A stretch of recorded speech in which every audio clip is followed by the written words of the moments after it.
I'm taking a little bit of getting used to with with the seating arrangement. I know, it's hard to.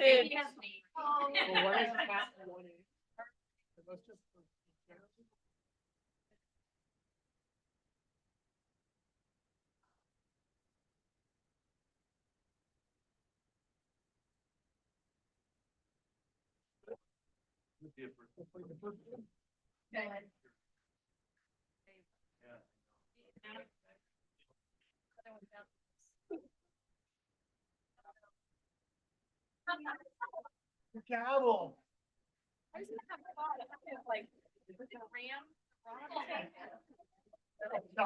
Yeah.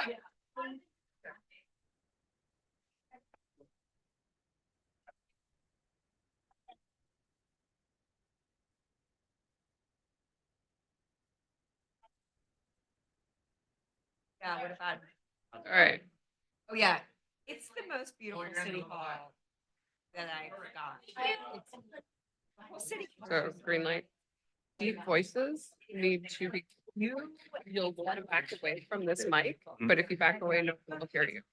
Okay, So you need to speak into it. sure. Yeah, yeah. Um,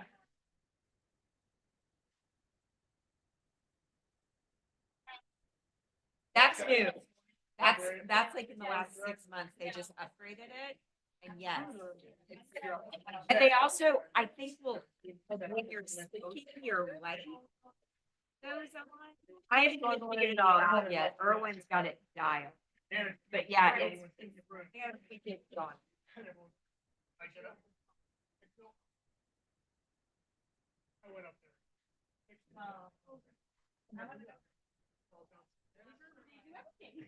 There you go. That's great. Thank you. I want to talk to you about that.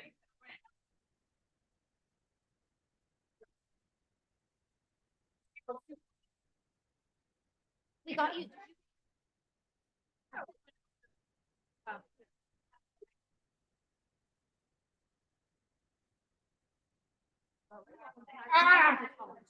Oh, yeah.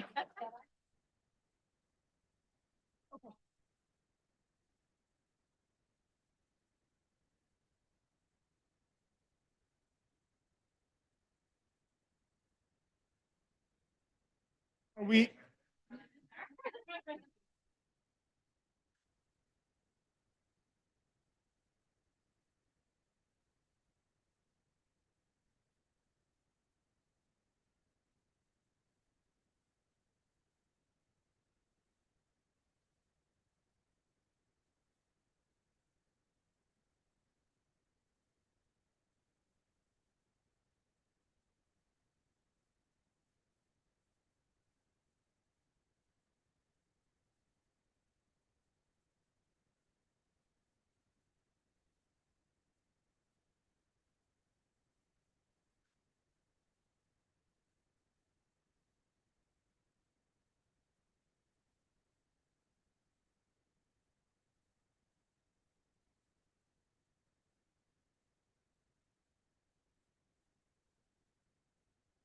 Just so cool.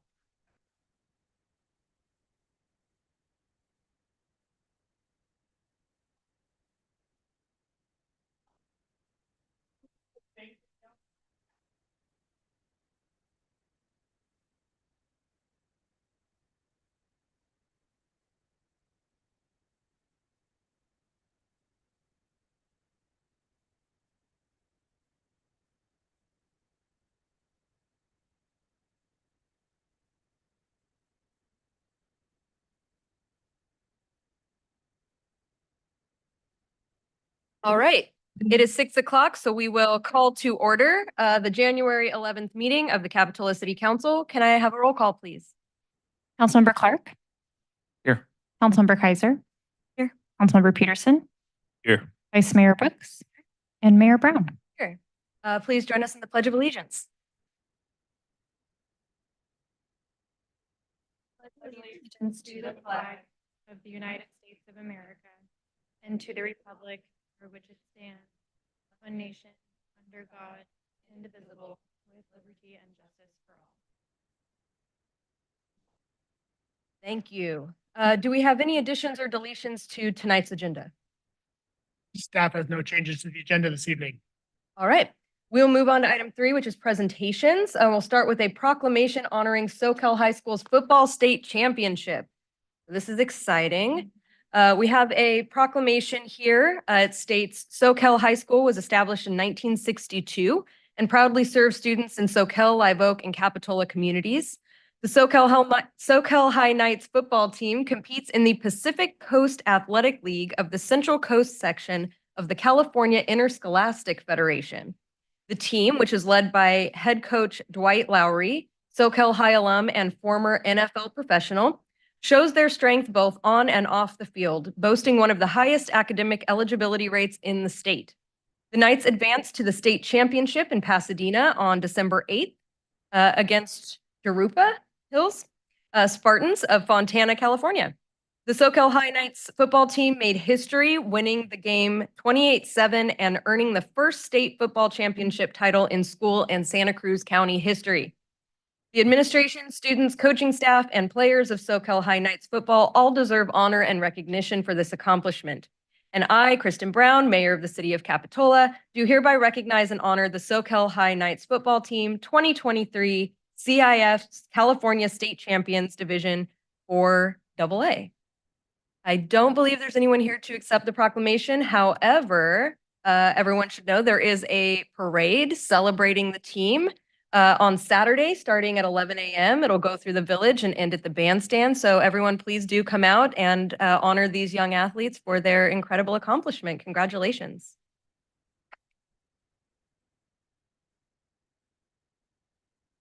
All right, we'll move on now to item 3B, a presentation on the history of Capitola's incorporation. Hello, my name is Deborah Ostberg. I'm the curator at the Capitola Historical Museum, and I want to talk a little bit about why we're celebrating a 75th anniversary. Start off with, of course, we weren't always Capitola. I did want to mention, of course, we were the homeland of the Aptos and Cayustaca people originally for only 10, 15,000 years. Then Soquel Landing when the wharf was built by Heen. And then you have Camp Capitola, which we are celebrating the 150th anniversary of its opening this year. And that's what my exhibit this year is going to be about. And then, of course, you had some changes later when Henry Allen Rispin came along. But what we're going to talk about tonight is 1949. Well, before we get to 49, we have to talk about 33. And that's important because that really is the precursor of why people had concerns about the condition of the city or the town, and they wanted to become a city. That 1933 fire destroyed over 2 blocks of downtown Capitola, and it destroyed, as you can see, quite a number of businesses, restaurants, and so forth. And I like the quote that's down there. It was Carolyn Swift, but she really put it really nicely. The fear of economic disaster aimed Capitola in a whole new blueprint for its future, and that was true. There were delays in putting out that fire. Trying to get the water going, and neighboring fire departments didn't get here as soon as they wish they could have. And so that really had an impact on people. Would you bring the microphone just a little bit closer? Maybe I need, not on Stay with my own mic on. better. Yes, Okay, thank you. thanks. Some of the community concerns was, of course, needing their own professional fire department, getting reliable water supply, and replacing an outdated 19th century sewer system. You can go on. But one thing they did not need was a police department, because they did have at that time the Capitola Police Protection District that started in 1928. It did go till 1967, so that was in pretty good shape. But if we continue here, you'll see some of the other issues led to an attempt at incorporation right after World War II in 1946. This photograph is wonderful because this is probably around 1945. Just see how empty the village looks, a little different than it does today. We can go on. I was told that an original attempt in 46 ended because of petty squabbling. I don't know what all the squabbles were about. But then shortly after that, there was some talk of maybe they could join Capitola with Soquel. Well, you see with the next slide, that didn't go very far with the completion in 1949 of the highway, dividing the two communities. And of course, we wish the highway still looked that empty today. But But in 49, the third version of what was the Capitola Improvement Club was developed.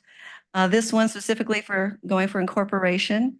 And you can see the quote there. I can read from here. Capitola could well be the gem of the ocean cities, but to beautify, we must first have local control. We can only have that control, the quality of new growth. Do you like weeds, a regrown lot? Do you like sometimes lighted globes hung on telephone poles, et cetera, et cetera? Now, that's interesting that they put out something like that, but they didn't mention the major three issues, fire, water, and sewer. Anyway, but they were very successful. But the other issues they were also going for were less taxes, neighborhood improvements, street improvements especially, and savings hopefully on utilities. And of course, the number one issue, of course, was sewage, and what to do with it. And you can see the two different sides here. You've got one of the folks, in favor that if we got incorporation, we would get a sewer system. But then you have one of the firefighters saying, well, they've just have the beach closed as a fear tactic to say that we won't get the sewer without incorporation. So that was the really big issue. We can go to the next slide here. Well, the first thing that had to be done was gathering enough signatures to get a resolution to be voted on. And you see there, they had to get 25% of the land values between the beach and the freeway and 41st and Park Avenue. By the way, with that fire in 33, one of the things that really made that a very important issue is that business losses were at that time $150,000. In today's money, that would have been 3.5 million. So you can understand why people were very concerned about fire protection. Now, here is where the vote was took place on January 4th, 1949. The Capitola Ballroom and Beach Club is where Esplanade Park is today. It was the site of the old Hotel Capitola back maybe almost 50 years before that. And the results of the vote, you had 243 saying no, 297 saying yes. It was only a 54 vote victory, but that gave us incorporation. And officially, we were incorporated today, 75 years ago, January 11th. But there was controversy to begin with because supposedly the first and highest vote getter in that vote should have become mayor. Well, that was Brad McDonald, 27-year-old co-owner of Shadowbrook. But when the council first got together, they decided, and there were only 5 of them, they voted for, let's see, was he 63? I can't see his, yeah, 63-year-old Harlan Kessler. And Kessler, of course, voting for himself. Well, that sparked some controversy. People were not happy. In fact, there were protests that started. People, I think about 350 people came to one of the meetings. They had like 75 protest letters sent in. Now, it could have gotten ugly, but fortunately it didn't. And remember, it's only 1949. And we're very fortunate that Harry Hooper, you see there, he's on the right in front of his real estate office, which, by the way, was one of those buildings burned in the 1933 fire. He was considered a real icon of town. He was the postmaster, of course, baseball star. And at the meeting, he told people, pleading with them for harmony. He actually said, we have legally, elected our mayor. And he described Kessler as a man who had worked 18 years for the betterment of the community and that people should, accept that. And with Harry Hooper saying that, everybody kind of backed down. There were a few people that were disgruntled and left the meeting not happy. A few of them actually wrote letters to Kessler, who, by the way, was an insurance agent, and they canceled their policies with him. So that was some of the revenge. But all in all, it was a peaceful transition. If you go to the next slide. And we established a city hall, the original one there on Lawn Way, 127 Monterey Avenue, which you can still see today. It's a private home. Then the city hall was moved behind the police station, and it didn't look like it was all that comfortable. And then fortunately, in 1977, we had our new facility built here on this site. Getting close. City government. I love this. You can't see all of it, but that little thing on the bottom says, Councilman squabble again in Capitola. That's the quote. And I can't see the one across the top, but actually it was a nice one that Carolyn said something like, well, if Capitola could get through this and it can, recover from anything. So that's a real nice sentiment to think about, especially what's happened to us in recent years. So anyway, that's kind of a short history of our incorporation. Thank you very much. Thank you. That was really exciting. Wow, that's an interesting history, petty squabbles, and I'm so glad we don't have anything like that anymore. Yeah, that's right. Thank you so much. So we've done the SoCal High proclamation. We have had a presentation on our history of Capitola's incorporation. So now we will go to the proclamation honoring Capitola's 75th anniversary. And it says, on the 4th day of January 1949, an election was held in Santa Cruz County where 301 of 579 total votes were cast in favor of incorporation of the city of Capitola. On the 11th day of January 1949, Frank M. Jordan, Secretary of State of the State of California, duly incorporated the city of Capitola as a municipal corporation. The city of Capitola will celebrate the 75th anniversary of its incorporation as a general law city of the state of California on January 11th, 2024. To commemorate the history of the community, a series of events, programs, and educational opportunities will be held by the city through the end of 2024. Extraordinary civic engagement is key to the city's long-term success and to preserving a small town character with a deep commitment to progress and inclusivity. The city's goals for the future are reflections of the values and lessons of the past and also represent the heart of the intentions set out by the earliest founders and contributors to Capitola. I, Kristen Brown, Mayor of the City of Capitola, do hereby proclaim January 11th, 2024 as the 75th anniversary of Capitola's incorporation and encourage all citizens of the City of Capitola to join the City Council in celebration. That's very exciting. And for all those in attendance or anyone who wants to come down before the end of the meeting, there will be 75th anniversary cake later this evening. So looking forward to it. All right.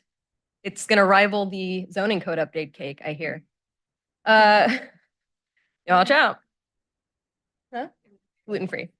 Okay, we're going to move on to item 4, additional materials. Do we have additional materials? It looks like we received additional correspondence. Yes, one email was received relating to item 8C. The email was posted with the agenda packet and the city council received a copy prior to tonight's meeting. Thank you. Item 5, oral communications by members of the public. This is a time for members of the public to address the council on items not on tonight's agenda, but within the subject matter jurisdiction of the council. And you will have 3 minutes. Please state your name for the record if you would like it included in the minutes for tonight's meeting.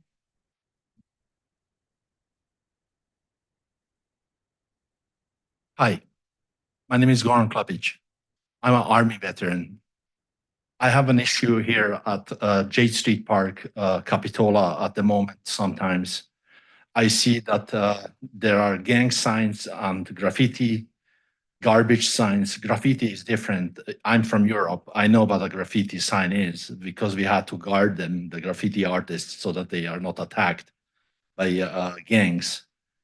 What I'm saying is when you walk into the men's restroom, you need to use the bathroom not for painting something, or you need to use it because you have to go to the bathroom. And it's a shame that it's the lavatory, the towel dispensary has been ripped off, or the bathroom paper has been stolen and thrown out on the ground there. And that's all what I wanted to say. I don't want to make any problems, but it's really bad. I have to go to the bathroom there when I shoot my baskets. I'm retired since my Army days. So thank you very much for listening, and God bless you all. Take care. Thank you. Hi, welcome. Well, hello, Happy New Year to everyone. My name's still James Ewing Whitman. I thought this meeting started at 7. I'm glad I was here and there was no traffic. So, just to be clear, those flags with the corporate fringe, that's of America, of California, of Capitola. That's a corporate situation. It's my understanding that most of the people that are in peace officers, law enforcement are swearing two different oaths to our Constitution, where outside this building, you'll have a California and US flag that don't have the corporate pirate fringe on it. So it was great to be here for the presentation.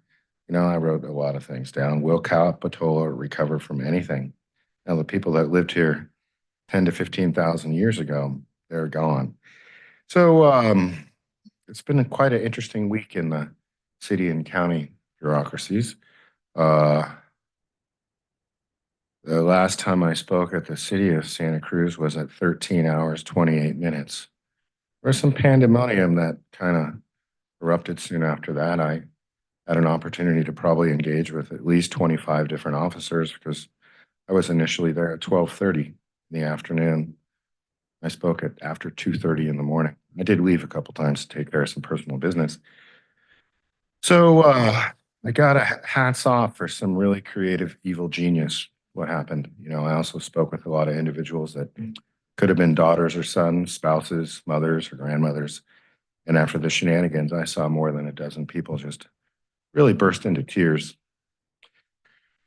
And I don't know, I put my hands on a young man. I witnessed a young, petite, thick woman break a window, but they have cameras for that stuff. There was another couple that were banging on the window, and I put my hand on that man. I said, you need to stop because this is going to escalate to something. People are going to get hurt. So I'll take your hand off me. And I was like, no, buddy, you need to stop. You need to do this. And one of the young leaders said, you got to take your hand off that guy. And I said, I will, but he's got to stop doing this because this is going to get ugly fast. You know, I've spoken here before about a really terrible example of peace officers that happened on June 28th, 2021, where there's a awful 6-minute and 41-second video presentation that shows a terrible example of peace officers. And that still hasn't been remedied. And those were officers in the Santa Cruz Police Department. So I'm actually here so I care. Wish I had some more time because the information about the wharf and what they wanted to do was really quite amazing. There was an older gentleman that had worked there for 40 years, and it seems like common sense isn't so common. You know, there's lawsuits going that they can't do a restructuring where only 5% of the 4,500 pilings are damaged. And if you just added to that, you would add sheer strength to it. But several people talked about a lawsuit Thank you, stopping Mr. them Whitman. from fixing it. Anyway, thank you very much. Thank you. Any further public comment this evening? All right, with that, we will close public comment. We'll move on to item 6, staff and city council comments. Does staff have any comments this evening?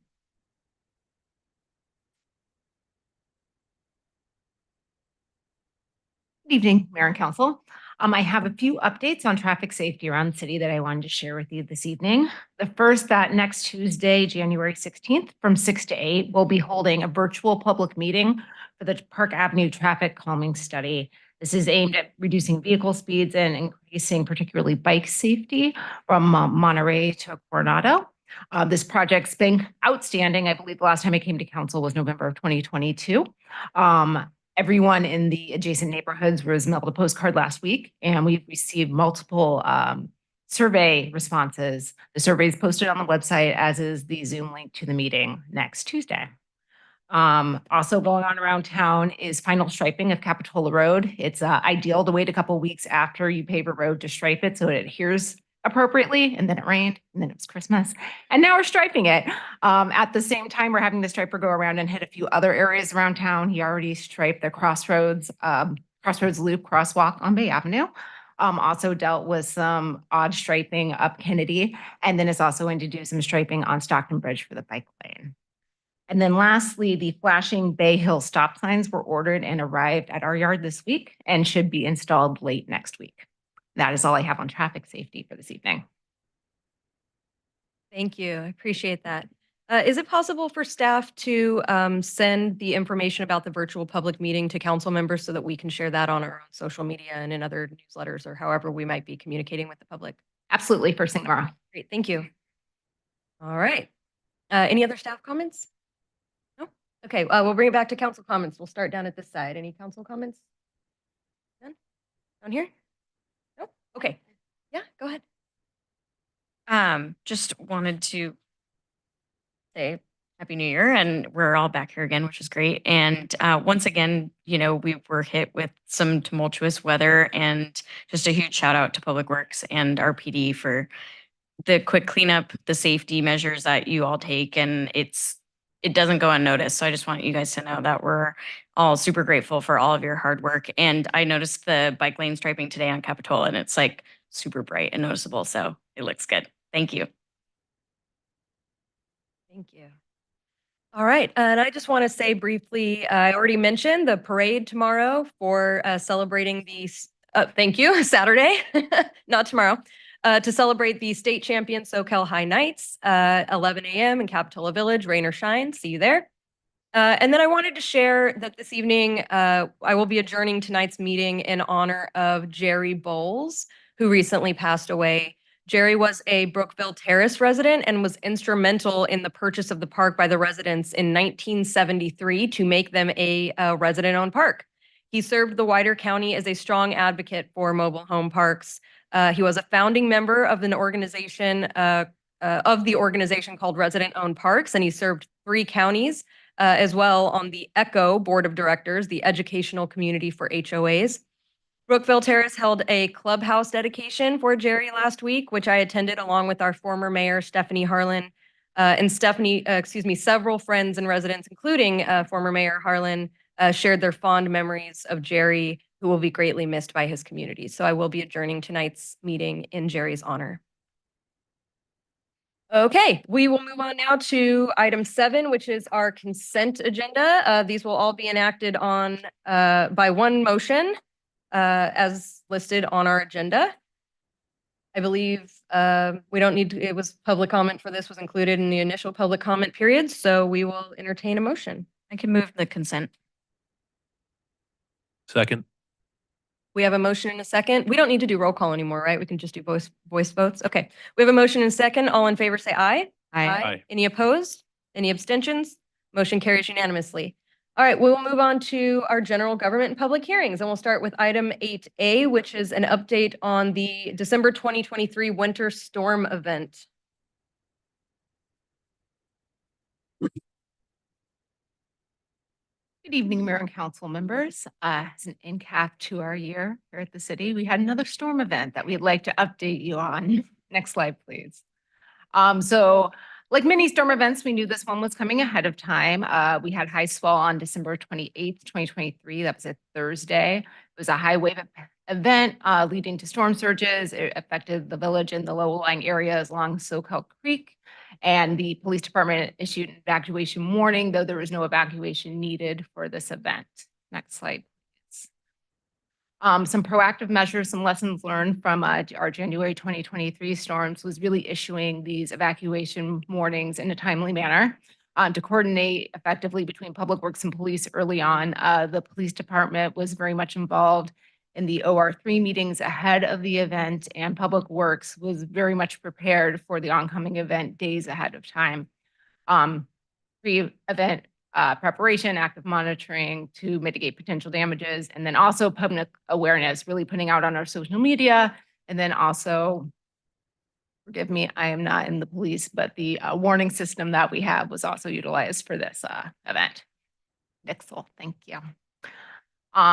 During the event, the response included community updates, the police department continuing to be involved in incident command with OR3, closing the village to vehicle and pedestrian traffic, and really being able to evacuate the vehicles that were already there, issuing the shelter in place during the event, and providing those social media updates. Public Works was out there also in the wee hours of Thursday morning, trying to manage water levels, protecting our esplanade and preparing for cleanup. And then after the event, building department staff was out doing building inspections, damage assessment, and issuing yellow and red tags to affected businesses and residences. The closure and cleanup lasted for approximately 48 hours. We anticipated another event on the 30th that luckily didn't really materialize. But really it was helpful for Public Works to effectively clean up having the road closed for that amount of time. And also really for public safety, because sometimes the public cannot protect themselves, we have to protect them. And so keeping the road closed is really helpful for that purpose.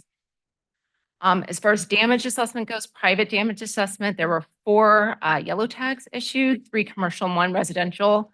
Currently, there's 2 outstanding yellow tags, one at the Bay Bar, mostly due to not having access to assess the damages. And then another residential in the Venetian had to do with a window that they are actively repairing.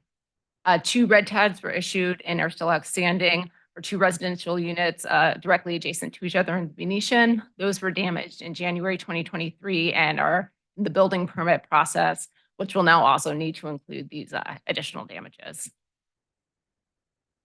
City property damages were limited this time. I would say a lot due to there being a whole lot less debris coming out of our creek and from the ocean during this event. Wharf damages were a few structural elements, a couple of piles were damaged by some floating debris, and there was some decking loss in the under construction portion of the wharf. The estimate for those repairs were 6 to 8 additional weeks for that project. And then we had the complete loss of the bottom of Hooper Stairway that we had just rebuilt this past spring. And so we are considering a betterment project for reconstruction of this in the future, probably a concrete structure, but we're going to look into several alternatives to keep us from having to do this, because this is not the first or second or third time that we have lost the end of the stairway. The fiscal impact. So Director Herlihy and I went out with OR3 earlier this week to do some damage assessment and reporting. They are seeking state disaster declarations to make us eligible for state and federal funds countywide. Costs that we could potentially recover are preparation in response to the storm, the wharf repairs, and then also Hooper Stairs. Slide, please. Some lessons learned from this event for future events. We plan on putting out our mobile sign ahead of the events. Like I said, at the beginning of the presentation, a lot of times we have several days notice of these events happening. So we would proactively put out our changeable message sign at Esplanade, Stockton Avenue, warning of high surf advisories. And then also during the event, having signage on our bollards, which block the entrance to the Esplanade, really trying to deter pedestrians from coming out there. Again, trying to protect the public proactively. Next slide, please. That is it. I'm here, and so is Chief Daly if you have any particular questions about this event. Great, thank you. Council, questions? Start at this end. Yes, well, I'd like to start at the stairs, the Hooper Stairs. You know, we've historically had problems over and over, and we're getting ready to do our cliff project too, right? Cliff restoration, cliff drive. Maybe we can do just a temporary removable portion of the stairs until we get and do it. And probably the best be concrete, but probably would be better when we did the restoration with Cliff Drive. Just a thought. That's definitely your consideration. Questions? Yeah, go ahead. I want to echo what our Councilmember Kaiser said earlier about just the tremendous work that took place that day. My questions are regarding a safety plan. There were a lot of things we learned the first time it happened, and now we learned a little bit more. And I'm curious whether staff in our police department are going to work on a 72, 48, 24-hour plan when events like this occur again, and if that could be presented to council. And then this, I know that's a bit of direction, but I'm just wondering if it exists already, I guess is my more direct question.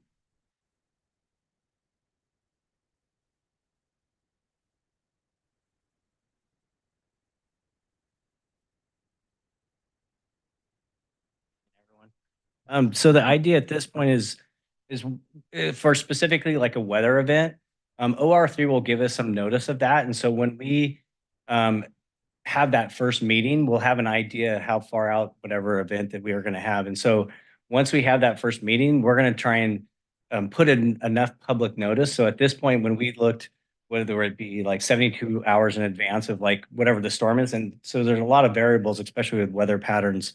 And so as it builds up or increases or decreases as our vulnerabilities. But we do plan on putting out the flashing mobile sign and then doing more proactive noticing on the front end, like I said, like 72 hours, 48 hours, and we'll build up. But like I said, having an actual visual sign at the entrance of Esplanade, just giving people a heads up that are just like pedestrians or the business owners or those that don't follow social media and stuff like that. So that's the idea at this point.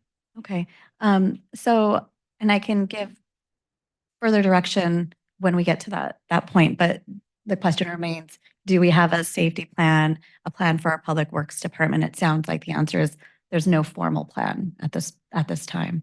The second part is about communication with council members. We didn't receive any information because you guys were very busy. I understand that. Is there an opportunity for council to receive information when the OR3 information goes out? And the reason I ask is because I know New Brighton Middle School opened up as a shelter, but we didn't know about that. And us as electeds could use that information while the event's happening. And I appreciate the information you gave us, the updates after, but we want to act as resources too. And I think it would be really great to be on those, be on some sort of communication line. So those were somewhat questions/comments, but thank you. Thank you. Okay, I just have 2 quick questions. The wharf damages, was that damage to new construction, existing infrastructure, or both? Both. Okay. Is there anything, my concern is that if that was damage of new construction, then is it just going to continue to get damaged every year? The idea is that this was a resiliency project so that the new construction would make the wharf more resilient, but if it's taking on the same kind of damage as the old infrastructure, then is it really becoming more resilient? So there's 2 parts to answer. Some of that damage was because it was actively under construction. So that portion wasn't complete. It wasn't completely affixed. And so that is part of the reason it was removed. We do get that same kind of wave action in that area often. There are mitigations in the project to kind of address that with some of our decking, spacing, and other items in the structure to address that. I would say once it's complete, and we are considering some modifications, but I would say the majority of the damage taken on of the new part, the newly constructed part, was because the construction wasn't complete. But a couple of points I would add is that we have a wood piling wharf, at least all the old pilings are wood, and they will break in storms. I mean, it's just a fact of life that those wood pilings do break. And part of this project, you'll recall, was going from the 3 pilings during all the trestle, sort of the walkway out to the main part of the wharf. And when we used to get breaks there, often the wharf wouldn't be structurally sound and we would have to close it and do emergency repairs.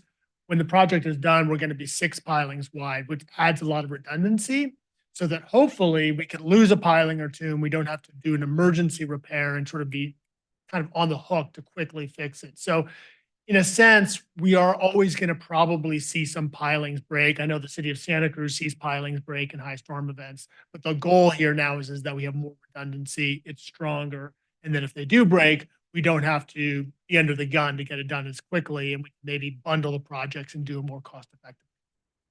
Great, thank you. And then my only other question, you talked about how OR3 is seeking disaster declarations for financial assistance and cost recovery. How long do we expect that financial assistance and cost recovery is going to take? Well, we just got our first checks for last winter's storms. I think it was in the last week.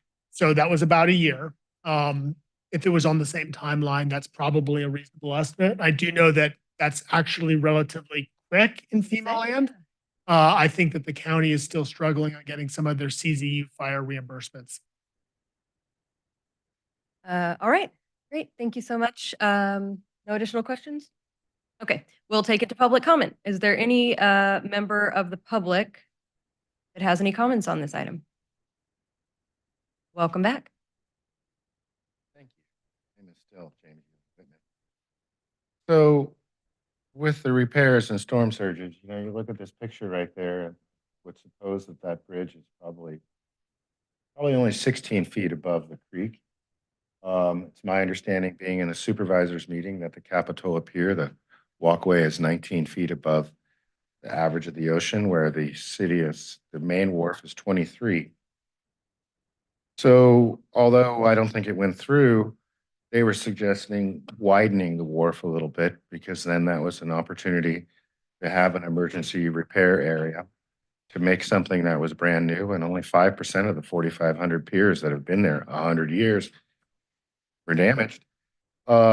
So maybe something possibly similar could happen with a repair here. So I thought this was interesting about the storm. I wrote this down. We knew it was coming ahead of time. You know, it seems sometimes common sense isn't so common. It's my understanding that the wave actions on the planet are caused by our interactions with the gravity of the moon. So why wouldn't other situations with the sun or other planets cause other different types of actions? It's my understanding that we may be dealing with tidal situations that are 7 to 10 times higher than normal this October 2024. And this is due to alignments between Earth and our sun and 4 other planets that some say haven't been identical to this within a degree since 79 AD. A lot of interesting things in history that happened in 79 AD. So a little bit of time. I just wonder with this damage, if something couldn't be done that actually looked nice, and if there was some kind of forward warning. You know, 2 human beings can pretty much easily lift up 100-pound sheets of, let's say, 1.125 plywood to protect the storefronts, to protect the buildings. And then there'd be a lot less damage. So the whole situation of we knew it was coming ahead of time, it's just going to be interesting to what happens because there's a lot of folks that really focus on astronomy and astrology and plan events according to that. Anyway, interesting conversations. We'll see what happens with the drones. Thank you, Mr. Whitman. Any further public comment? Okay, we will close public comment and bring it back to council for discussion and a vote. Any comments? Nope, we don't need a vote. This is just an update. So we'll bring it back for discussion. Yeah, I would just like to see some sort of storm plan created just in case, Jessica, you might not be here on storm day, that person 2 in line can pull something out and say, you know, at a 72-hour, we start putting the bollards up, and at 48 hours, we tell our businesses they have to close down if the waves are above, what was it, projected 33 feet. Or, you know, I just feel like we know these events are going to happen more often than we'd like, and it would be a great idea to work with our police department, Public Works, OR3, in creating a Capitola storm plan for events that may occur in the future. And it was just really, and it's partially also because of the information we received about the public being out there by the waves. We saw so many people out there, and it was not safe. We saw a woman get washed out at the Venetian. So I think it's just really important for us to take some sort of control over the matter, especially for the safety of our community and our businesses. I'd like to add to that. I think the police department has done a fair job of notifying us and letting us know of these events. However, I think it'd be a good idea to bolster it because we have a reoccurring thing happening where we have these wave events more often. I think it's going to be something that's going to be continuing to happen. So it would be great if we could bolster our safety plans. Yeah, I want to second that. And I think the ideas of having signage where our bollards are would be helpful. I know our PD that ends up having to stand there gets bombarded with questions from pedestrians, and they're not awesome questions. So I would like to mitigate that if possible. And then the Hooper stairs, I would definitely like to see some more permanent setup, whether it's concrete or something removable. I don't know what that would take, but just I think that's important for just our people that come to visit and everybody that loves to spend time over there. And yes, I think the communication thing, I felt like it was a weird timing for this event, and like everybody was sort of like out of town or like not here, and everybody was kind of scattered. So I felt like there was a little lack of that, but as much as we can do in that regard, I think will be super helpful. And as much as you guys help us, we want to help you too. And so the more we know and the more understanding we have of what's happening, the more we can put out there. So we're not calling or texting people that we know in the city to be like, what should I be doing right now? What example should I set? So I think that's important, but overall, I'm really happy that everything kind of ended up okay. I say that now, but but yeah, thank you guys for all the work too.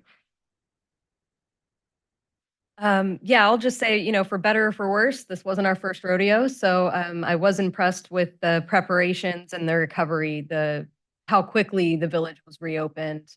I think that there's a lot to say for our city staff, our public works, our police department, the group of community volunteers who worked to help those businesses get reopened so quickly. Just really a great community effort, which is not a surprise to me at all that our community always comes together when we need to. Those two Venetians that are still red tagged, do we know if there's any support that we can provide to them in terms of how, I know in the past, like SBA has provided some small, loans to people who are experiencing disasters. Is there just any resources that we can provide or have provided to those residents? So Director Hurley is actually online right now, and so she may have a better answer. I will do my best, and Katie, if you want to jump on and add anything. I think these two structures were damaged last year as well. And so I think they have been working through. I don't know how much they're going to be able to get from FEMA because they do have insurance. And I do know that our building department has been working with them. But Katie, if you have anything to add online, please let me know. Otherwise, we'll let that answer stand, and I'll be happy to provide any more information in the Friday update as I learn it. Yeah, that would be great. Sure. I don't know, can you hear me? Yes. Yeah, so the SBA was here and so there may be the ability for them to get low interest loans. So we will communicate with them, and David Reed is going to keep us from OR3 up to date on what options are out there for them. So thank you. Thank you. I also just want to say, I actually really think that this idea of sort of a checklist for these kinds of events is actually a great idea. It's interesting, over my career here, we have primarily focused on water coming from the mountains. That has been my experience, is what I've experienced in the past. And really, we're always actively monitoring the creek. And now seeing 2 wave events, what's interesting about them is that you do have a lot of lead time. The wave forecasts are out there a week ahead of time. And so I do think that putting that as sort of an addendum to our emergency operations plan, like with the wave events, so that you're not inventing it as you go, or if it happens on December 26th, when a lot of people are out of town. So I actually really like that idea. And the idea behind that sort of our post-event kind of briefing was like, okay, let's think about this, like having some high wave event signs that we just have already in stock, ready to go. Because our officers do spend a lot of time, and it's hard to keep everybody off the Esplanade, right? It's a porous spot. So trying to do what we can. So it's not so much inventing the wheel for these kinds of events, because these kinds of events, they look pretty similar, right? The same units were damaged both times. And so I think that that's a great suggestion, and we'll definitely pursue it. Great. All right, well, this was just an update. There's no vote, so we will move on to item 8B. Receive a presentation regarding the new unmanned aircraft system drone program.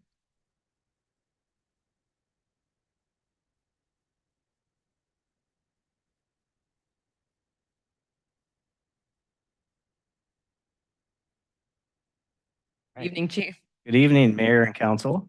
I'm here this evening to have my team do a presentation regarding our new unmanned aircraft systems, or drone program.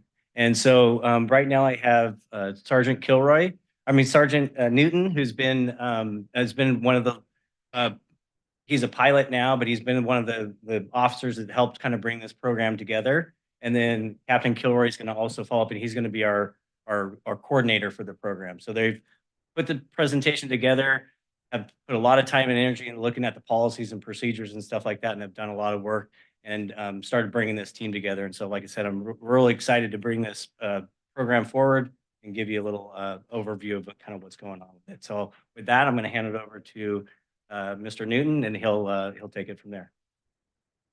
Great, thank you. Good evening, Mayor and Council. So the purpose of the drone program is to enhance officer and public safety with industry standard aerial support, to assist allied agencies when appropriate, collaborate with other city departments to enhance employee safety and efficiency, This, with the city apartments, kind of like our big focus point and where we're gonna get the most utilization out of this program. And what that would look like is in Public Works with our recent weather events, getting a different vantage point for our city employees to effectively tackle on these weather events. On top of Public Works would be also Recreation Department with our junior lifeguards in Camp Capitola. Make sure our beachgoers and our juveniles are safe. And then also community development with our building and planning department. Giving them different vantage points with our drone program, making them safe so they can effectively do their job. So we see a big purpose with being able to use this for other departments in our city for those various reasons.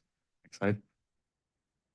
While researching it, Captain Kilroy and myself, we located 3 different common concerns that communities with new implementation of drone programs, and that includes safety, privacy, and lack of transparency. Going over safety concerns that we identified as common one would be drones can pose safety risk, including crashing or malfunctioning, potentially causing personal harm or property damage. There's actually been very few documented incidences of injuries from drone use not related to operator error.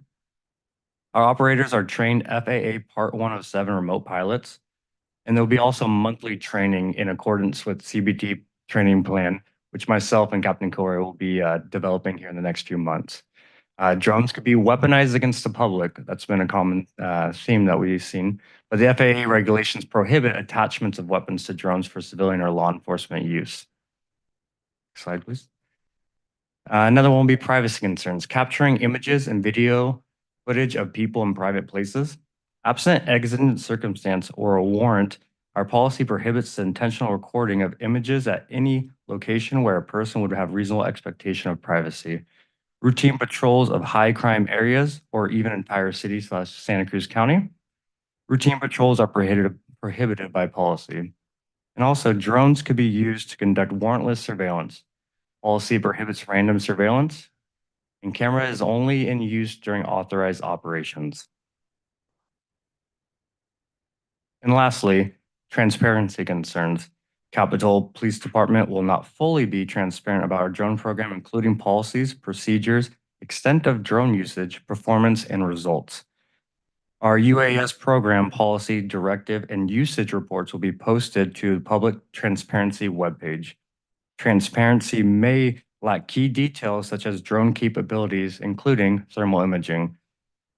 Drone usage will be included in annual AP Assembly Bill 481 reporting, which will include all key details such as drone capabilities, including camera and thermal imaging. There are more than 1,400 police departments in the United States utilizing a drone program with great success. The key to success is a balance between the potential benefits and the protection of individual rights and privacy through clear regulations and oversight. Capitol PD will not operate or will only operate drones within policy and directives. New technology will be inevitably arise that can increase public safety, but will also come with additional privacy concerns. We are committed to partnerships with the community to ensure new technology does not violate reasonable privacy concerns. And going into a little bit more deep dive in our policy and procedures, I'd like to introduce Captain Kilroy. Good evening, Mayor and Council.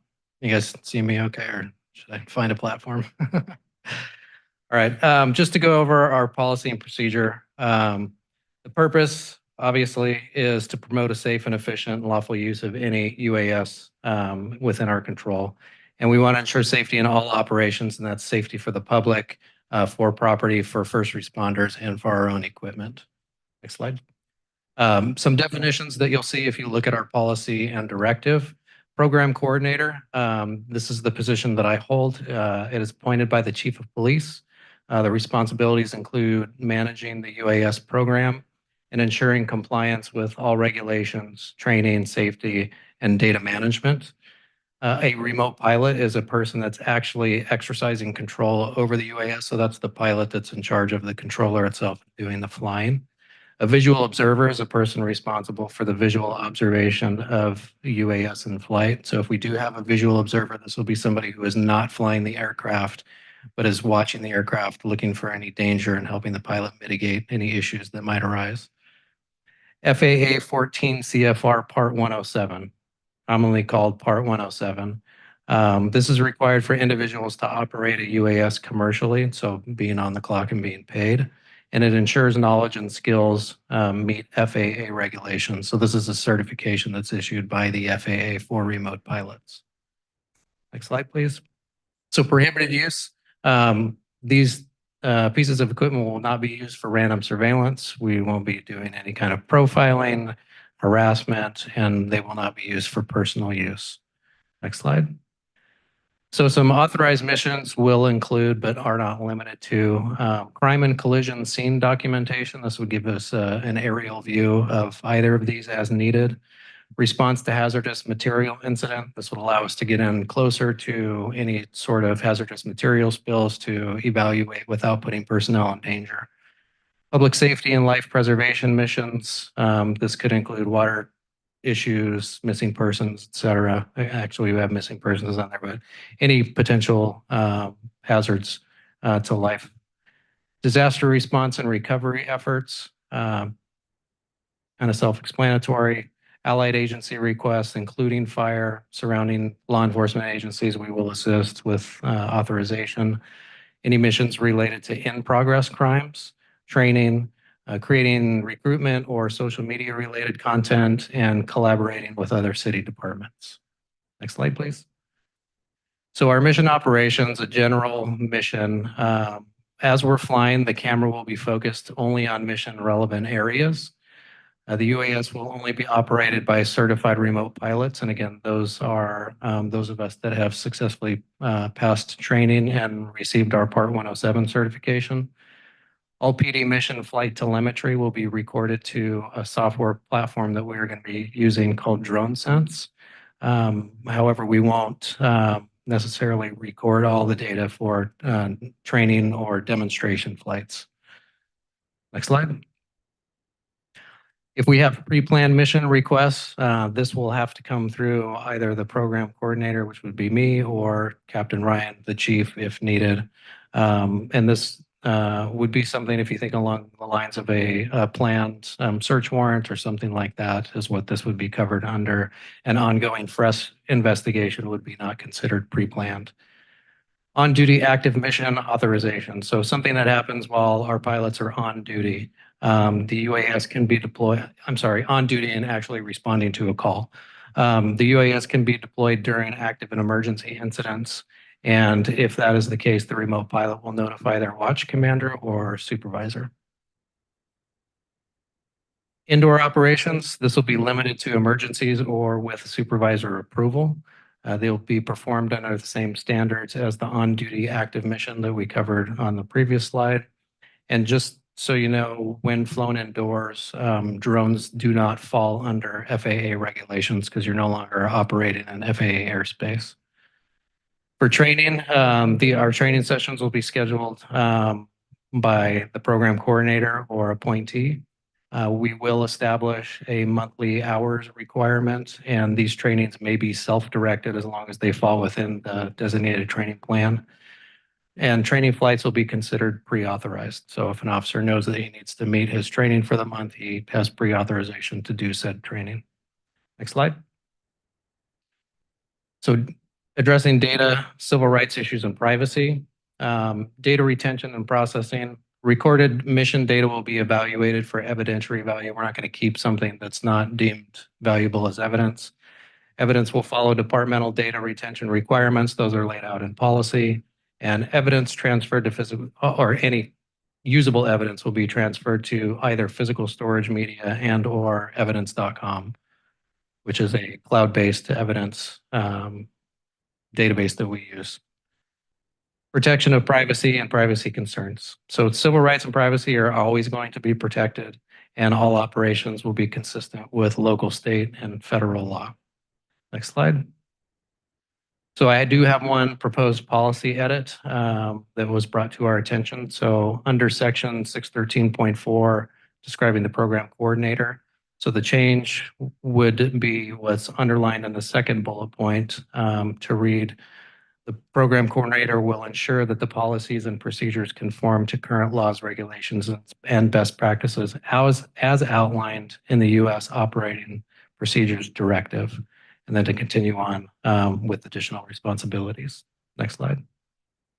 So just a reminder, the purpose of our policy and procedures to ensure the safe, efficient, and lawful operation of UAS. Prioritize safety in all missions, allow only trained personnel to utilize our UAS, allow support of first responders in various scenarios, focus on mission-specific tasks while adhering to FAA regulations. We will be defining roles and responsibilities of all of our UAS flight crew members.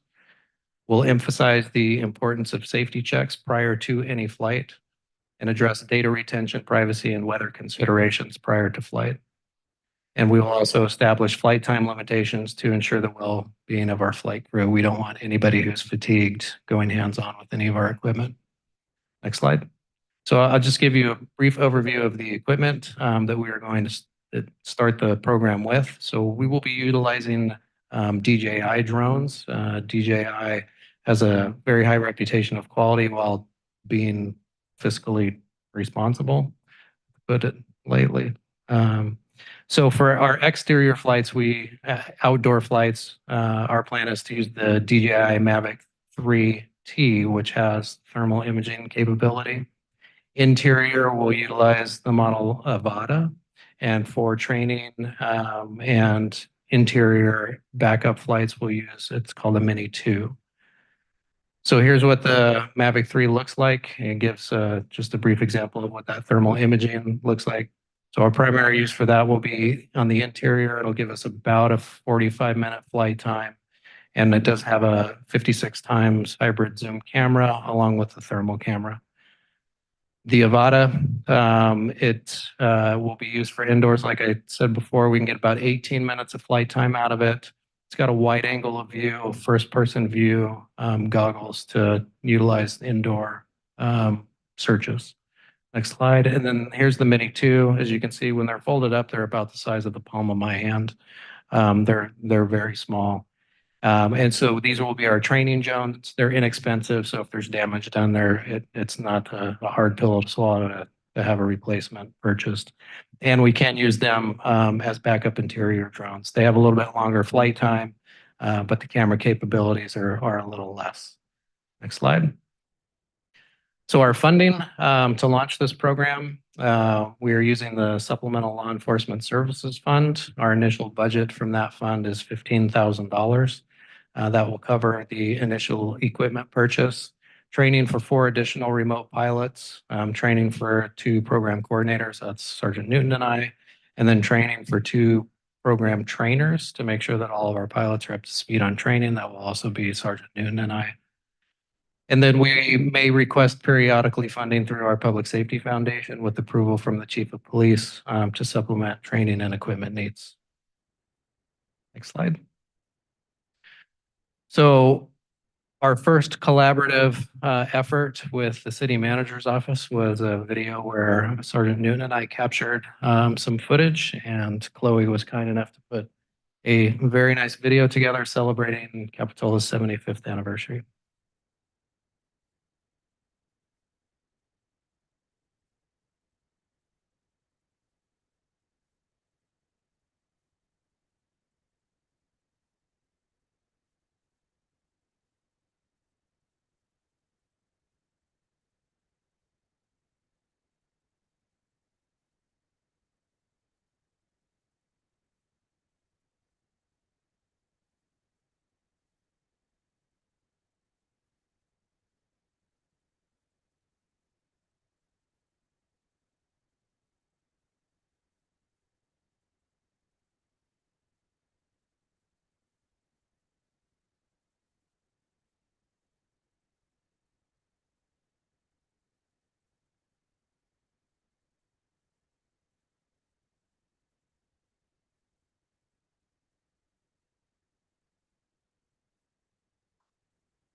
So that concludes our presentation. I'll take any questions you might have.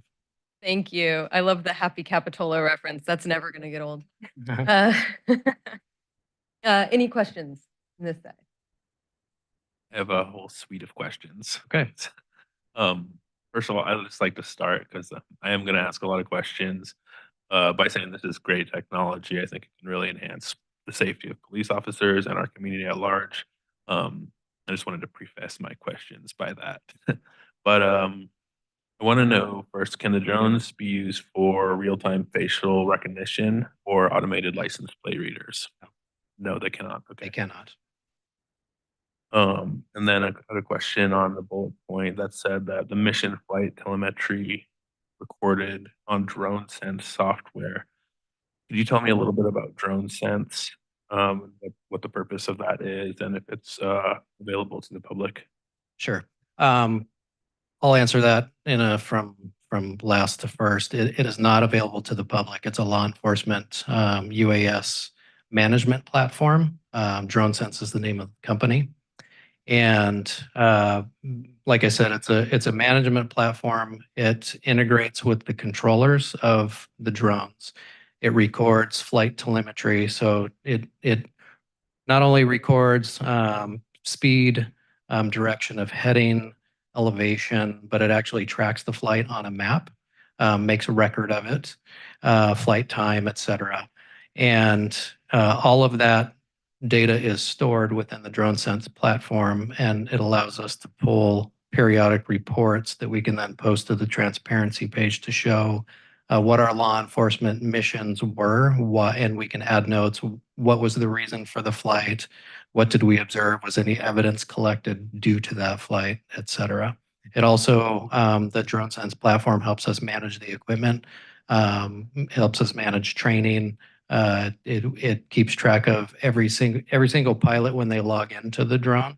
That data of that flight is assigned to that pilot.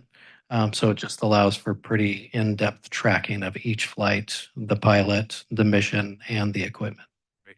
And if a drone is launched in the air, if somebody's flying it, is that video content automatically being recorded, or do you have to press a special button to start recording? You have to press the record button to start recording, and you also have to stop recording when you're done. Yep. And within our directive, we will not start recording until excuse me, we've identified mission specific events that would qualify for recording. Okay, great. And that kind of goes into the next question, which was about recorded mission data will be evaluated for evidentiary value. So you only really hang on to specific segments of that recorded video content.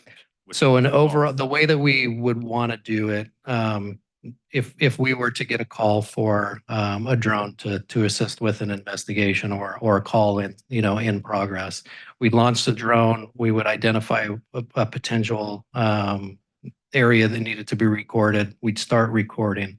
We'd record for the duration of that flight. Once it's done, we would then assess whether what we collected is of evidentiary value to that case. It may not be. At that point, it would be deleted off of the device. If it was determined that it was valuable to the case, that entire recording would be kept as evidence. We don't edit. We can't do that, right? It's one piece of evidence that would then be uploaded or saved in some fashion for that case. Okay, thank you.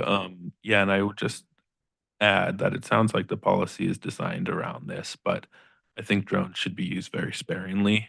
And I know that it's in your policy to use it for social media and training purposes. And I hope that the police department would just be cognizant of people's understanding of drones, and that most people do not want to see any drones, let alone police drones, flying overhead because of privacy concerns. I understand that. Yep. Thank you. Thank you. Any questions on this end? No? Okay. Thank you so much for that presentation. We will bring it now to public comment. Are there any members of the public that have comment on this item? Welcome back. Sure, why not? My name is still James Ewing Whitman. I I wish that all peace officer organizations had the best technology available. That doesn't seem like the best technology available. I watch TV, I watch videos. Um, I think some of the questions brought up by the council were good. Will this be used for facial recognition or license plate readers? Probably not. You know, that's a redundancy. Um, the city of Santa Cruz disclosed what the county is doing. You know, every intersection from downtown Santa Cruz past State Park Drive is getting upgraded in 27 different intersections. So the facial recognition, that infrared stuff, it's rampant. It's everywhere. Your Apple phone does that every 7 seconds. You know, the whole 6 feet away, 6 feet under, whatever. This might have some $100 bills. It definitely has some cards in it. Satellite can read that if I'm 5 feet away from another human being. That's technology that's 30 years old. So there's a lot of things going on, and I could go into quite a bit of detail about that, but I'm all for peace officers having the best things to keep the peace, and hopefully they'll get even better equipment than they seem to have already. Thank you. Thank you, Mr. Whitman. Any additional public comments? Seeing none, we'll close public comment and bring it back to council for additional discussion and additional discussion. Any further comments? Yeah, go ahead. Thank you for the presentation. It was really informative. And thank you, Councilmember Peterson, for your questions as well. Those are really helpful. As part of the prohibited use on the policy 613.6, you make note of that prohibited use is to include to target a person based solely on actual perceived characteristics, et cetera, et cetera. My hope would be that this particular additional policy is intertwined with the implicit bias trainings that all police officers are required to do in the department. You know, you're trained on implicit bias when you pull someone over or when you do et cetera, et cetera. Now we're introducing new technology and would be, I don't know if it's a request in those trainings, if you have to add it on or when you start using drones in your community. So I'd like to see that incorporated somehow into the implicit bias trainings that you have to do. Other than that, I'm happy to move the recommended action on this item. Let me get to it. Oh, well, then I don't give any. I withdraw. I withdraw my motion. Okay, sorry. I had a clarification on one of the earlier slides where I think it, and now I don't remember what slide it was, but do you mind bringing up? It was actually when Sergeant Newton was I saw your look of concern. I was like, Yeah. It was about the common concerns. Yes, amongst- yeah. okay, So so that was the wording in there, yeah, so did it have something to do with the transparency and the Yes, thank CPD you. would Yes, not be thank you. transparent? So the concern is that CPD would not be transparent. Okay, However, the solution to that is we are going to be gotcha. completely transparent. Yes, yeah. Okay, I thought, Yeah, I saw the Got it. look pop up on your face. I yeah, figured that all would right, be it. thank you. I have just a comment. I know our sheriff's office has been using it since 2019, and it's worked out really well for them. I know that Capitola has asked for assistance several times for the use of a drone, so really look forward to this technology. I know it's really good. Great to see you guys here. Thank you. All right. Thank you so much for the presentation. Really appreciate it.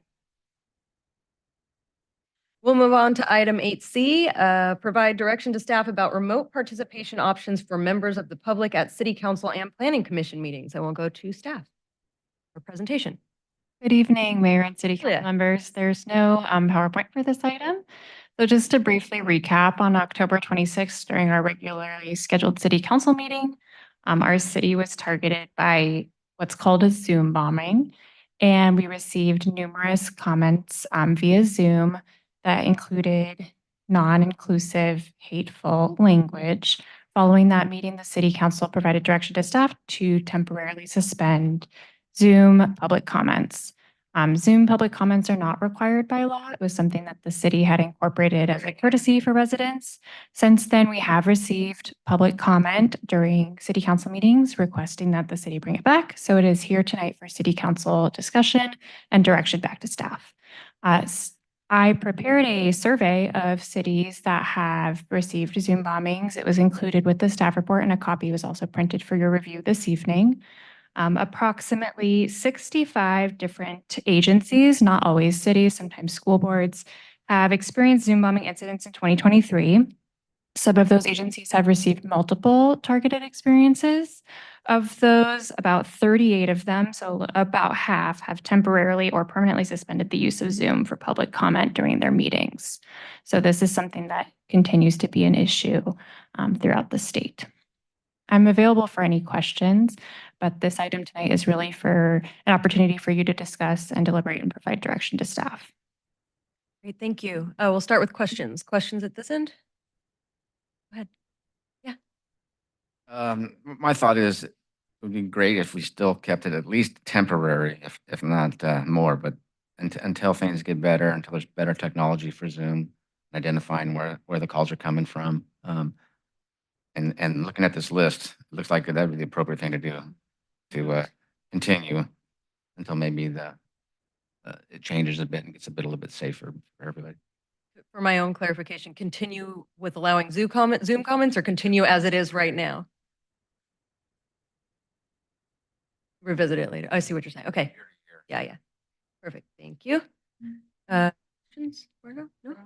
No questions? Okay. Questions on this end? We'll go to comments after public comment, but are there questions? Yeah, I had a question. I just want to clarify.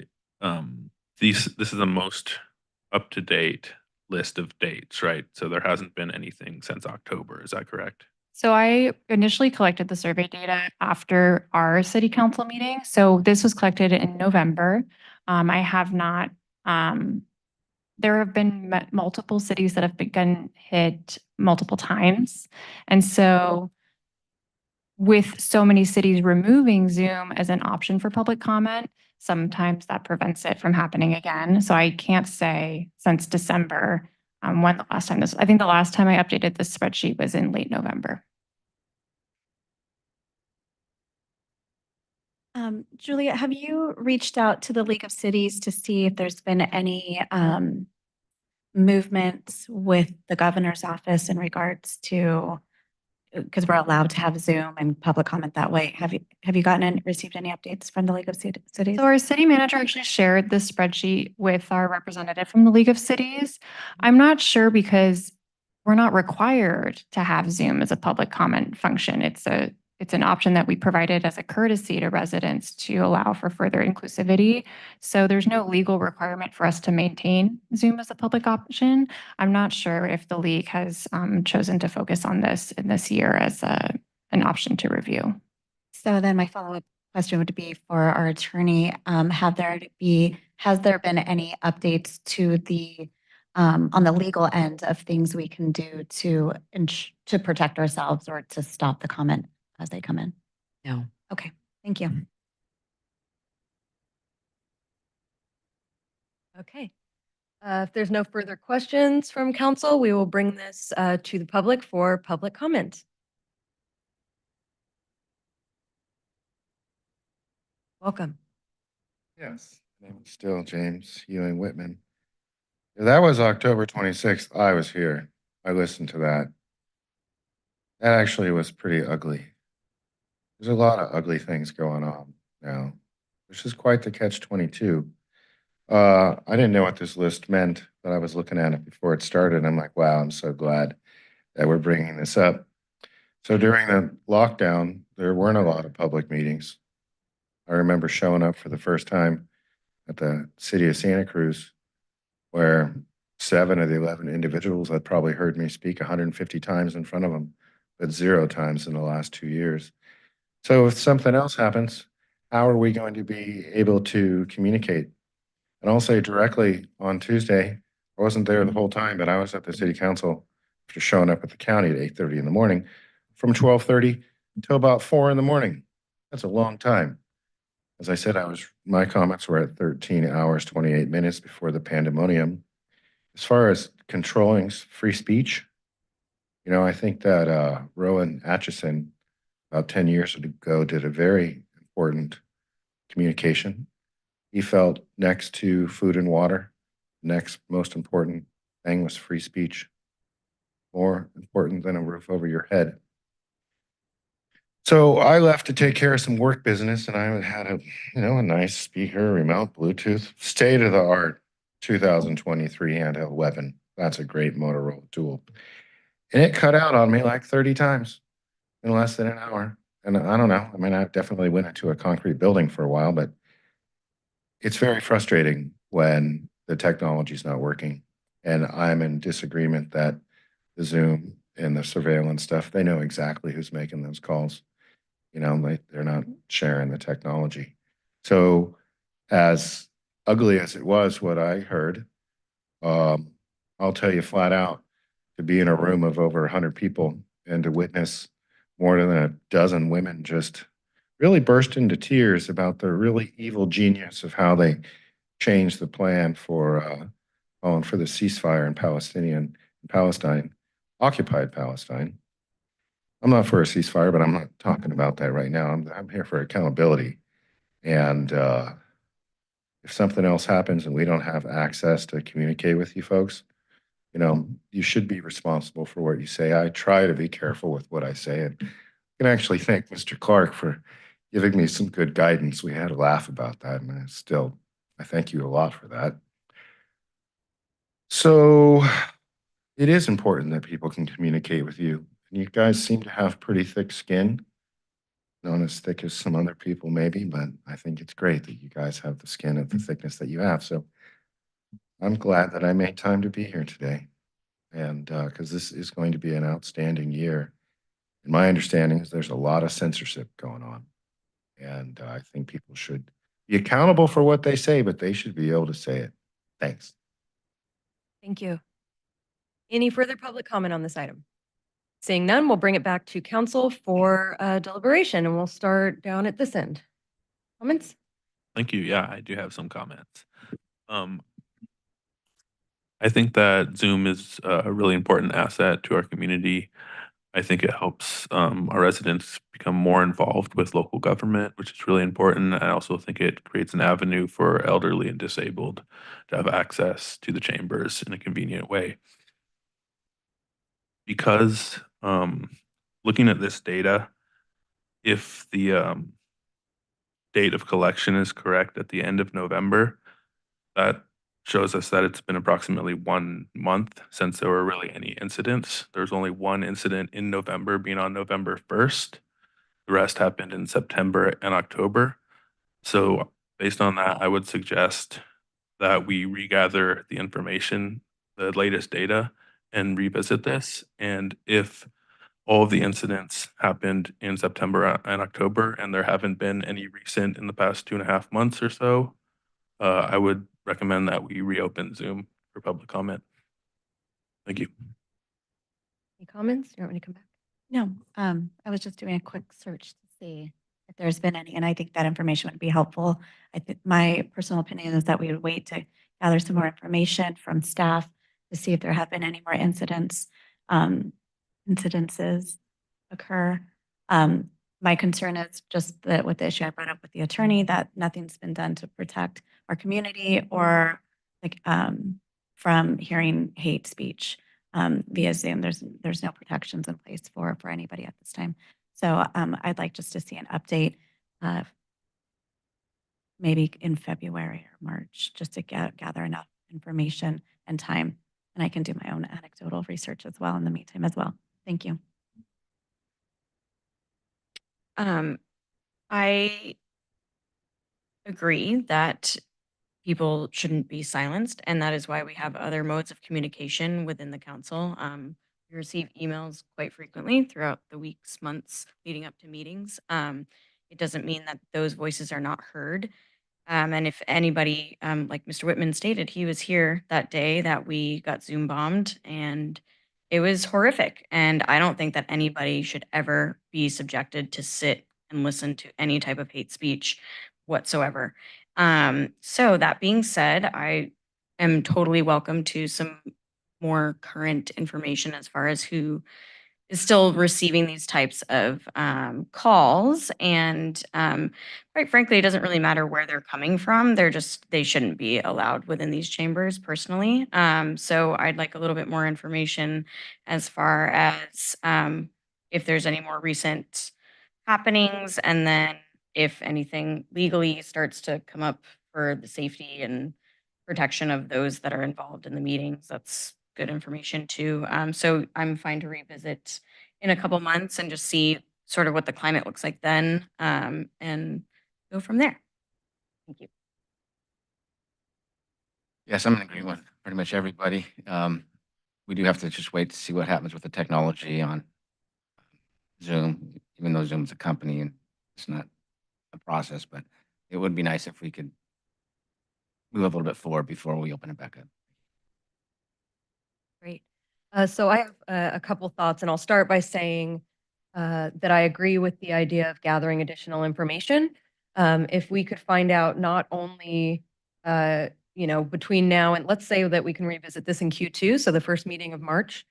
If we could find out not only by then if anything changes in law in the legislature or anything in that regard, also if there have been any incidents since this last was looked at, but then also there's this list of what the cities have done continuing to use Zoom, discontinued Zoom, or considering discontinuing Zoom. I'm assuming that was also in October. If we could get an update on that as well, how many cities have since decided to get rid of Zoom altogether, how many brought it back, I think that would also be helpful information.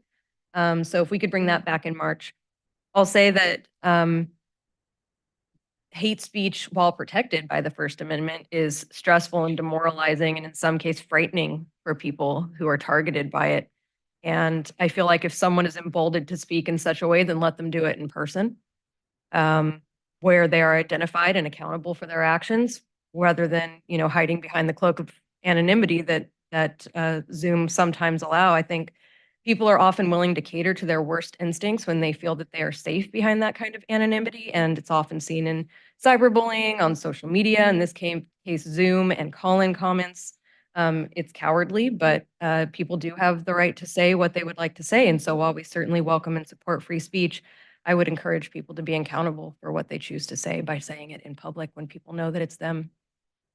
So with that, those are my comments. Does staff have adequate Yeah, direction? Okay. I did just want to state for the record, one more time, I didn't mention this earlier, but the ways in which members of the public can currently comment on city council items. So obviously, members of the public can appear in person during our meetings to comment. They can also email the city council prior to the meeting, or even sometimes during the meeting before the item is heard, and the comments will be made a part of the agenda packet and a part of the official record.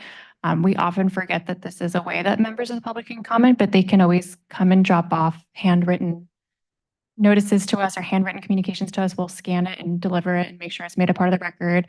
If a member of the public doesn't have the ability to write something down, they can dictate their comments to a staff member, and a staff member will make sure that the comments are transcribed for the city council. Members of the public can also mail their comments. They'll be provided to the city council, and all of that information is available in our agenda packets on our website and in person at City Hall. So I just wanted to make sure that was in the record for ways that people can comment. Thank you. That's important information. I appreciate that. Staff has direction? Yes? One question, would it be most productive, would the council like us to schedule this for a March hearing? One other option could be that we could update the spreadsheet distributed to the council in the form of a memorandum, and then if anybody would like us to hold the hearing, whether it's in March, in April, in May, we can do that. I'm fine either way. Just the question is if the update basically looks the same as it does today, do you want to have the hearing?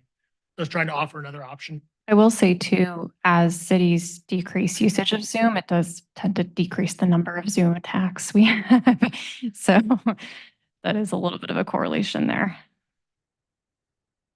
No, I would just like it to be agendized just for transparency with the public and our community.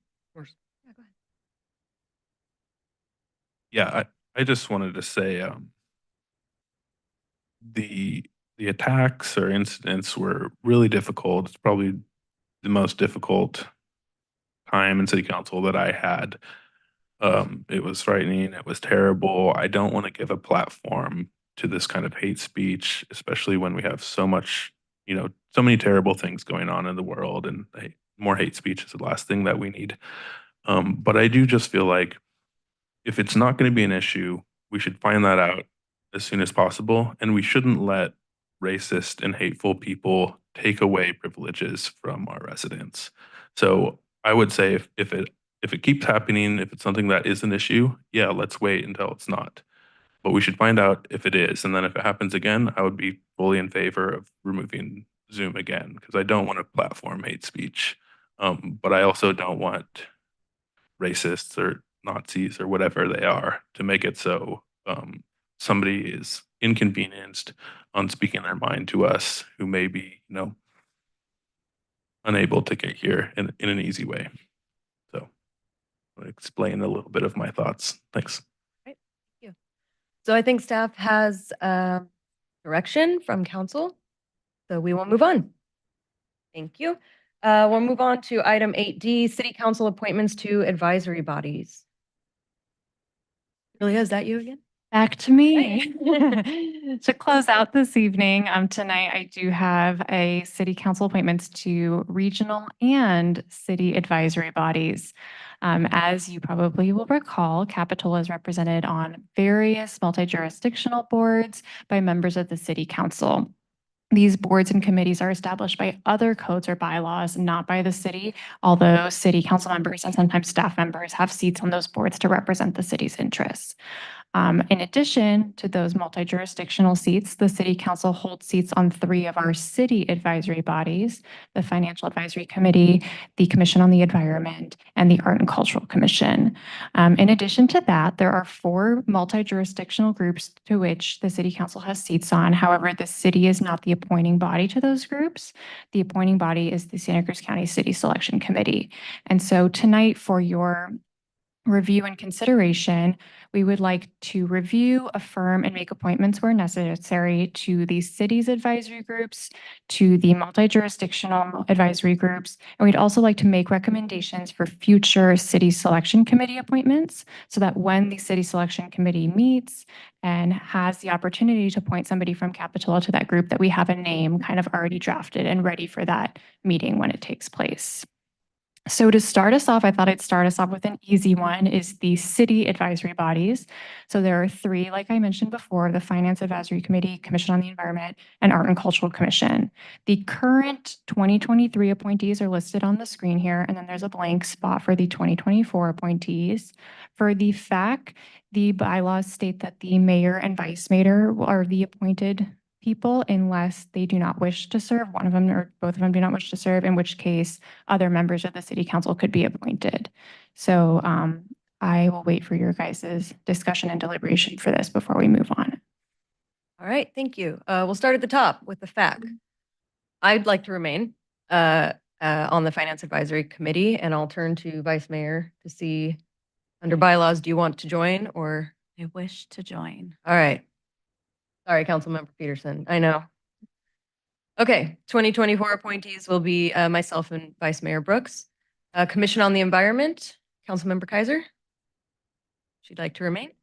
Councilmember Clark, Art and Cultural Commission. I would love to stay on. All right, there we go. First 3, done. Thank you. Our next option is for the multi-jurisdictional seats, and these are the ones that the city council has the authority to appoint to. And so the first one is the Area Agency on Aging Advisory Council. The 2023 appointee was former councilmember Bertrand. The advisory council has requested a city council member be appointed. They do not want it to be a member of the public. It should be an elected official.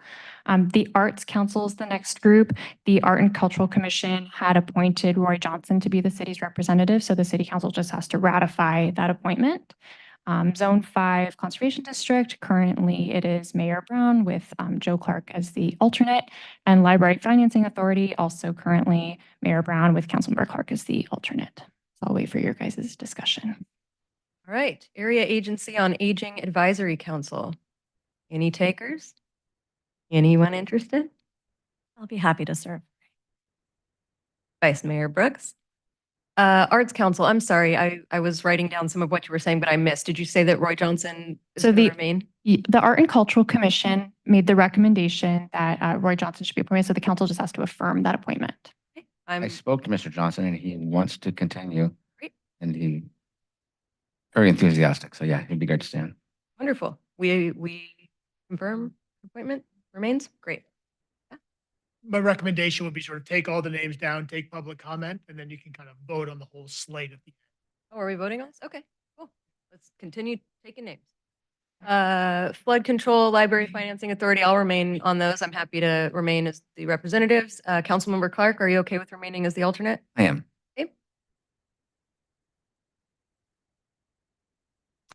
And that takes us to the last group, which is, again, the city selection committee is the appointing body to these, but when these meetings occur, it would be nice to have a pre-drafted recommendation so that at the city selection committee, you can just say the city has already prepared a recommendation for this. And I just wanted to go over the other groups that are listed on the screen. So 3CE Policy Board, we currently have Vice Mayor Brooks is the appointed person. On Monterey Bay Air Resources. We get the next slide. Oh, I'm so sorry. I had it on my screen, not on your guys's. So 3CE Policy Board, Vice Mayor Brooks. MBARD is currently the Santa Cruz. It's a Santa Cruz seat and it rotates. So at the City Selection Committee meeting in January, they will make an appointment. We don't know yet if Capitola will be the next city that it rotates to. In the event that it is, it would be nice to have a recommendation ready for that appointment. The Remote Access Network Committee, that appointment was made in December. It is the mayor of the seat has to be on the group. So in this case, it would be Mayor Brown. And then LAFCO, currently Vice Mayor Brooks is our appointment, and that is also a rotating seat. Okay, thank you. 3CE? Remain? So I was, 3CE, we're on, and the term expires next year, end of 24. We rotate that with Scotts Valley. So you don't need to take any action. on 3CE. So the only one we really need a recommendation for is MBARD. The other ones we are set on for the time being. So MBARD, it rotates around all the cities. And I know that Santa Cruz has it now. Their seat expired in December, so at the city selection meeting this month, they'll be making a new appointment, and we just don't know yet who it rotates to. I think we might be up, but it might be Watsonville. But at the city selection committee meeting, the way it works is basically the mayors choose. So if we have a nominee, if somebody is interested in Capitola City Council, Mayor Brown may be able to kind of push that name along. If nobody's interested, we'll leave it for another city. anyone interested? You're interested? Okay, when the meeting comes up, I will find out if it's our turn and just generally mention that we have an interested council member. And if it's our turn, I will put your name forward. Great, so those are all of the appointments for the regional and city groups. So we can go to public comment. Thank you. Any public comment on this item?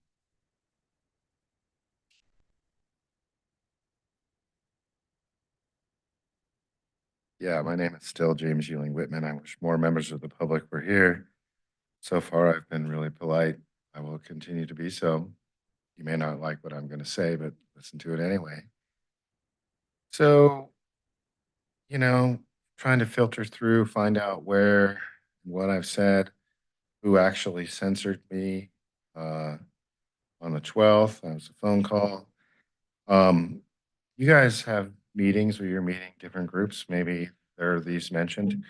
But what wasn't mentioned was any association with CalCog or ICLEI or AMBAG or the Community Foundation Santa Cruz.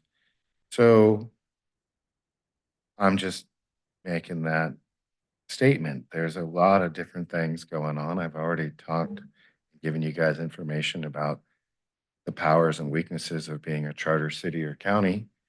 And I'm not saying you guys aren't being transparent. Those just 4 organizations came to mind, and they do have some control of this area. Anyway, it's just delightful to be here. It's a 2024 is supposed to be a pretty amazing year for reasons I would love to talk about, but I want to stay on topic. So I wish I would have added some stuff to my other comments, but I missed that opportunity. Thank you all. Thank you, Mr. Whitman. Okay, any further public comment? Seeing none, we will bring this back to the council. The agenda says review, affirm, and appoint. So do we need a vote on this? And a formal vote would be good. Okay. We will, if there's no further discussion, we'll entertain a motion to approve or whatever the motion may be.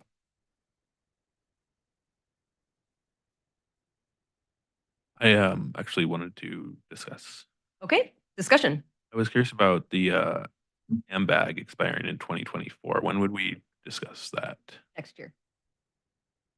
Oh, I'm sorry, 2024. Yeah, it's December of 2024. Oh, December of 2024. Yeah, so that's the when end of this year. So yes. Year from now. Yeah, so next January in the first meeting of okay, okay. 2025. Yeah. Got it. Okay. Yeah. Thank you. Yeah. Oh, I'll move to approve all of the recommendations. I'll second. All right. We have a motion and a second. All in favor, say aye. Aye. Aye. Any opposed? Any abstentions? Motion carries unanimously. All right, that brings us to the end of our first meeting of 2024. We will adjourn to the next regularly scheduled city council meeting on January 25th at 6 p.m. In the meantime,